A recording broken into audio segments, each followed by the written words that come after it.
મારો પતિ દારૂ પીને સૂઈ જાય છે.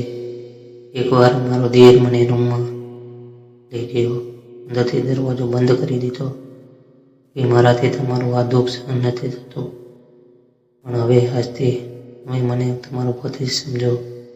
અને ત્યારબાદ મારી સાથે જે થયું તે સાંભળીને તમે રોઈ જશો. નમસ્તે મિત્રો, મારું નામ અરુણા છે અને મારી ઉંમર 23 વર્ષની છે.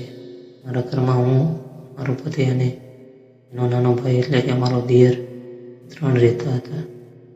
લગ્ન થયા તે હજુ 6 મહિના જ થયા હતા, પણ આજ 6 મહિનામાં મેં કર્યું છે જાણીને તો બધાના મોઢામાં પાણી આવી જશે.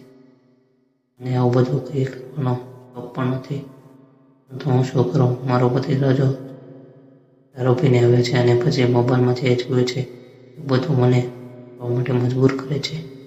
તમને જે કહેવા જઈ રહ્યો છું તે એક સત્ય ઘટના છે.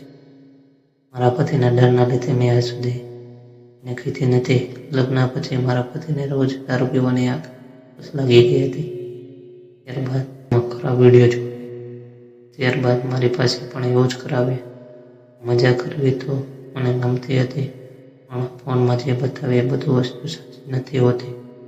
એ વસ્તુ માત્ર દેખાવા માટે જ હોય છે. પરંતુ આ વાત મારા પણ પતિને કોણ સમજાવે. ન જાણે કેમ મારા પતિને તો એમાં સંતોષ મળતો અને તેમના સંતોષના લીધે મને ઘણી બધી વખત દૂધ પીડા સહન કરવી પડતી હતી. ઘણા વખત તો એ મારી સાથે એવું કરતો કે મારા મુખમાંથી બૂમ નીકળી જતી હતી. પરંતુ દારૂના નશામાં મારા પતિને એ સમય એને ભાન નહોતું રહેતું. બધું તો મારે દરરોજ કરવું પડતું હતું. મારો દિયર પણ અમારી સાથે રહેતો હતો. એ કોલેજના બીજા વર્ષમાં હતો. તેના રૂમમાં એકદમ મારા નજીક જ હતો. 2 રૂમની વચ્ચે માત્ર એક જ પાતળી દિવાલ હતી.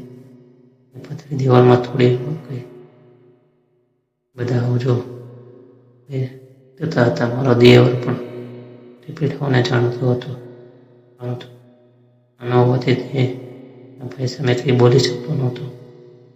મારો પતિ મન ચેષ્ટા અને મારા પીડાતું તે રોજ સાંભળતો.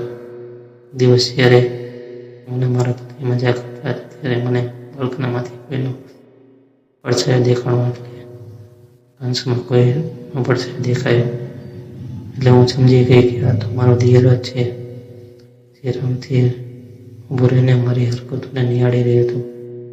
મારો પતિ મને મજા કરાવતી વખતે માત્ર દર્દ પીડા જ આપતો હતો, અને આ પીડાના લીધે મને સાચી મજા તો ક્યારે પણ આવી જ નહોતી. ત્યારબાદ આ રોજનું થઈ ગયું હતું. મારો દિયર રોજ અમારી હરકતોને નિહાળવા લાગ્યો. હવે મેં પણ વિચાર્યું કે હું કેવી રીતે મારા દિયર સાથે મજા કરી શકું.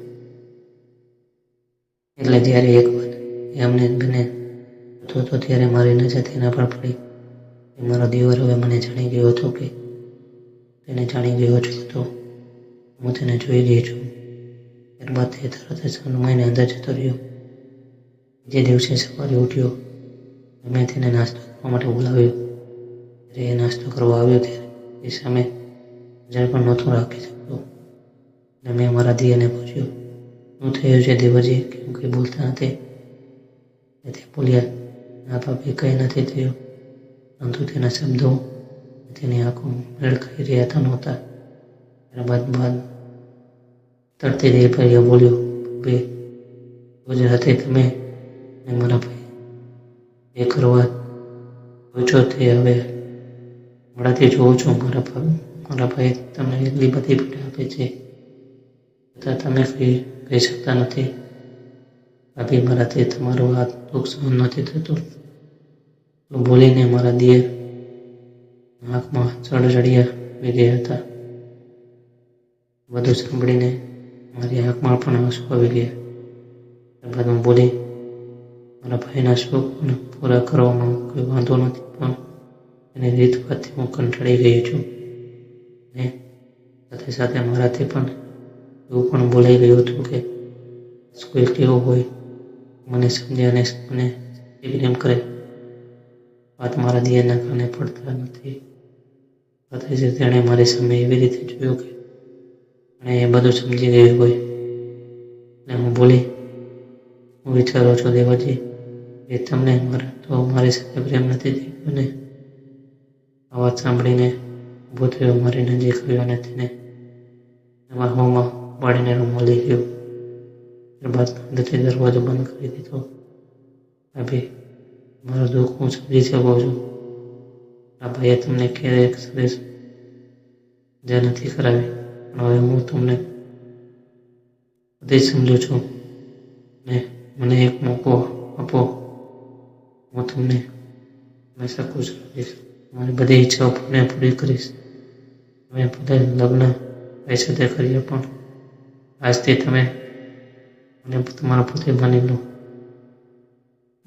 હું પણ કેટલા દિવસથી આજ દિવસની રાહ જોતી હતી, ક્યારે મારો દેવર મને ઉત્તેજિત કરે. અને આખરે એ દિવસ આવી ગયો.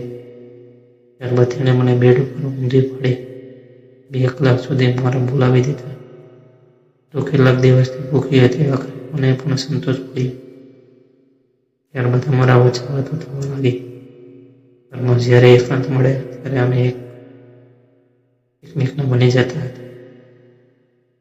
મારા જીવનમાં મારો પતિ જે ત્રાસ મને આપતો, એનાથી તદ્દન વિપરીત મારા દિયરનો સુખમેળ અહેસાસ મને એટલી તૃપ્તિ આપતો. નસીબથી માની લીધું હતું કે ભલે મને પતિ મળ્યો, પણ દિયર તો સારો મળ્યો છે ને. હવે તહેવારનો ડર લાગે છે કે જ્યારે મારા દિયરના લગ્ન થઈ જશે હું શું કરીશ. આ વાતના વિચારથી હું ક્યારેય દુઃખી થઈ જાઉં છું. પણ મને એ સમય એવું લાગે છે કે આજુબાજુના ઘણા લોકો છે જે મને ખુશ કરી શકે છે. બસ મારે પહેલે લગ્ન કરવી પડશે. બસ માટે એટલું જ. ધન્યવાદ મિત્રો.